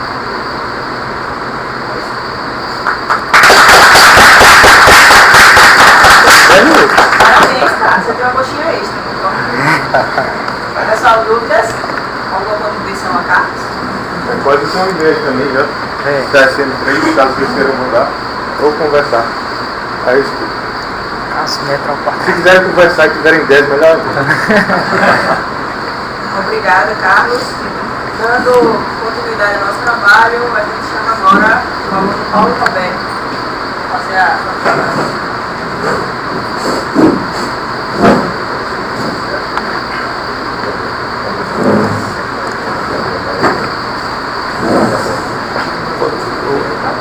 Carlos. Você tem 15 minutos. Tá certo. Vamos lá, pessoal. Vamos lá. Rapaz, tava aí. Foi bom. Bom dia, meu nome é Paulo Roberto, sou orientando do professor Paulo. e meu orientador é o professor Jean. Esse é meu primeiro semestre aqui no mestrado do Sim. E eu pedi para o professor Paulo para eu poder apresentar, porque eu estou com dificuldade ainda de escolher exatamente qual tema abordar durante o mestrado. Como eu sei que provavelmente muita gente passou por isso aqui também, né? Eu acho que eu só tenho a ganhar apresentando aqui e ouvindo as sugestões de vocês. Aí no último caso, esse trabalho que você está apresentando é um trabalho que eu venho da graduação. Pronto, aí, minha agenda, eu nem fiz a agenda minha vai ser, vou falar um pouco do que eu fiz na graduação, meus planos para o mestrado e a sugestão de vocês. Aí pronto, aí eu comecei na faculdade, eu trabalhava na graduação, eu trabalhava com predição de utilização de recursos computacionais usando séries temporais, sob a orientação do professor Jean. Aí o objetivo do meu trabalho na graduação foi desenvolver uma ferramenta que utilizasse predições, né, usando técnicas de séries temporais, atualmente conhecida na literatura, para auxiliar o usuário na tomada de decisão. A motivação maior foi atacar o fenômeno de envelhecimento de software, né? Porque com o tempo ele vai degradando o estado interno do sistema e pode causar disponibilidade. Então, no caso, a gente queria atacar esse fenômeno utilizando predição para que auxilie o usuário a aumentar a disponibilidade do seu próprio sistema. Você pode explicar um pouquinho mais para as pessoas o que é envelhecimento de software? Eu não entendo todo mundo sabe. Envelhecimento de software é um fenômeno que é por exemplo, não o código ficar velho, o software em si ficar velho, é a degradação do estado interno do software. Quando um software executando, por exemplo, software que executa na nuvem, que executa 24 horas todo dia, 24 horas, né, 24 horas por 7, com o tempo ele vai degradando o estado interno, por exemplo, alocando recursos e não devolvendo para o sistema operacional, e com isso vai gerando uma degradação e que por fim pode gerar uma disponibilidade, dar um crash no sistema. Aí, fazendo a pesquisa, né, fazendo aquela pesquisa bibliográfica, eu cheguei a essas 6 técnicas para compor a ferramenta. Essas técnicas são utilizadas em diversas áreas, como por exemplo a predição para abastecimento de energia na Turquia. Outras aí foram utilizadas para predição de tráfego de passageiros aéreos em Londres. Aí depois dessa pesquisa, né, eu cheguei a essas 6 técnicas, que são a regressão linear, modelo drift, suavização exponencial simples, Fault Wizard e o mais usado de todos, que foi o ARIM. Bem, a estratégia proposta no trabalho foi a seguinte: cada técnica de série temporal pode variar a acurácia dependendo da base de dados, né, dependendo do cenário. Por exemplo, se eu tenho 2 técnicas de série temporais, por exemplo, a regressão linear e suavização exponencial simples, e eu tenho uma base de dados A, se eu usar essas 2 técnicas para fazer uma predição, pode ser que a regressão linear tenha uma acurácia melhor do que a suavização exponencial simples. E se eu utilizar uma base de dados B, pode ser que a suavização exponencial simples tenha uma acurácia melhor. Isso leva ao problema de saber qual a melhor técnica para determinada situação, né, para determinado cenário. Então o diferencial da ferramenta é exatamente isso: automatizar essa escolha. Ou seja, o usuário só entra com a base de dados, escolhe quais técnicas ele deseja utilizar, e a ferramenta automatiza essa escolha de qual é a melhor técnica para aquele determinado cenário, através de métricas do erro absoluto médio e do erro percentual absoluto médio. Esse aqui é o fluxo da informação pelo programa, né? Que é o usuário entra com a base de dados, escolhe quais técnicas ele deseja utilizar, gera os gráficos e tem uma visualização dinâmica da predição. Basicamente, a ferramenta chamada Predictor tem 2 componentes principais, né, que é o Java e o R. O Java é responsável por a interface gráfica, né, a interação com o usuário. O R é responsável por fazer todo o cálculo, toda a predição. O Java, no caso, envia, né, a base de dados, o endereço da base de dados, as configurações de como sejam geradas as predições. O R faz esse cálculo, gera as imagens dos gráficos, salva na pasta temporária do sistema. O Java busca e apresenta para o usuário.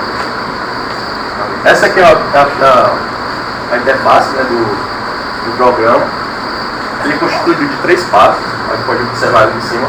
São 3 passos para poder o usuário gerar a predição. O primeiro passo é carregar a base de dados no sistema. O segundo passo é escolher quais séries ele deseja utilizar. Aí tem uma descrição, né, do que cada série, como cada série funciona. E aqui essa é a tela onde ele configura como serão gerados esses gráficos. Por exemplo, aqui ele pode escolher o range da base de dados que ele deseja utilizar, a coluna, o horizonte de predição, essas coisas. Por fim, ele gera as predições. Aí, nesses casos aqui, são as predições de treino, porque, primeiramente, esse sistema pega a base de dados inteira, divide 80% para treino, 20% para teste, faz os cálculos, né, da acurácia e tal, vê qual é a melhor técnica para aquele determinado base de dados e, então, por fim, gera a imagem com a predição com a melhor técnica para aquele cenário. Aí foram feitos 2 estudos de caso, que eu, na verdade, o professor Jean fez 2 artigos, né, sobre envelhecimento de software. Eu utilizei essas bases de dados que ele usou nos experimentos dele para fazer 2 estudos de caso aqui para essa ferramenta. Aí os 2 casos são baseados em envelhecimento de software, um em sistemas Android e outro em sistemas de computação na nuvem, usando o Eucalyptus.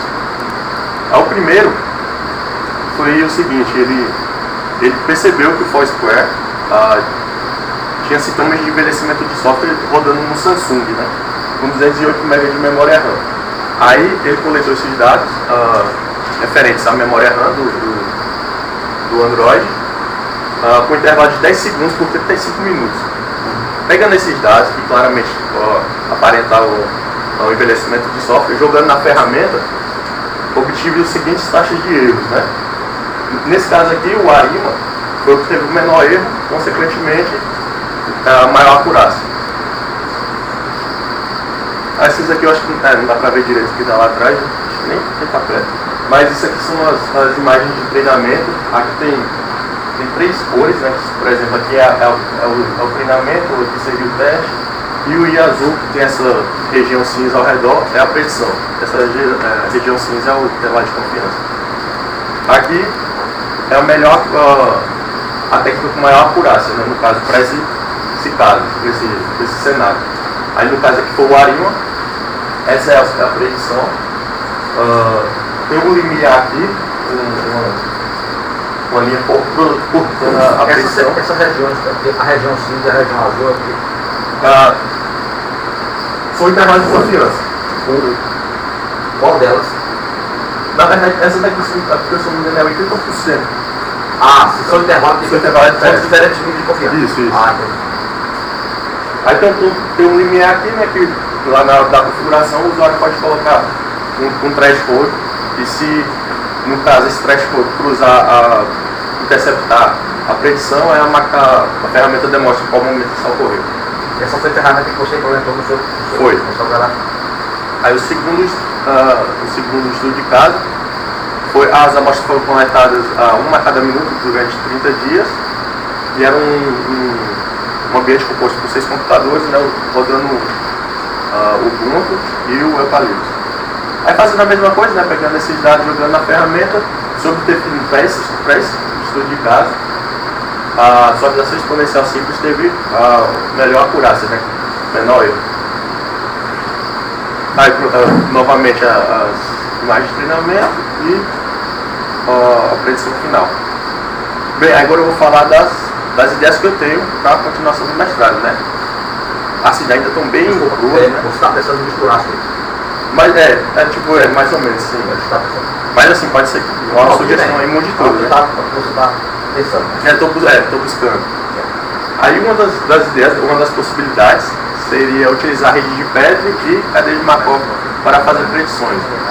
No caso, eu ia utilizar a rede de Petri para modelar, né, o comportamento, o consumo dos recursos computacionais, e utilizaria a cadeia de Markov, através da sua matriz de probabilidade para fazer predições. Aí, essa é uma possibilidade. Outra seria avaliar a diferença de performance entre predições realizadas com cadeia de Markov e modelos de inteligência artificial, por exemplo, redes neurais. Outra seria fazer uma modelagem analítica para avaliar a eficiência e a eficácia das predições, utilizando séries temporais, ou cadeia de Markov, ou alguma coisa com inteligência artificial. E, por último, seria modelar as evoluções das técnicas de predições a partir dos anos, né?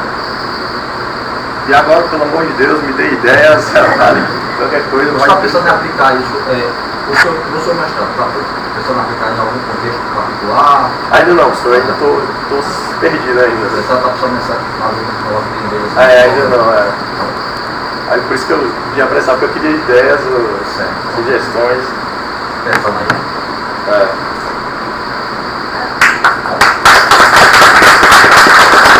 Eu esqueci de anotar meu e-mail, mas é PRPS. Pronto, aí se tiver uma sugestão, por favor, mande por e-mail. Tem 4 minutos para Minhas referências e valeu. Bom, a gente vai dar um intervalo agora do coffee break. O pessoal está fazendo a lista do almoço. Quem quiser almoçar conosco, assina a lista do almoço. Vai deixar aqui, né? Vou deixar aqui. Tá com a chave? Não. Tem chave aqui? Não tem chave aqui. Ah, é AB. Ele vai andar a chave.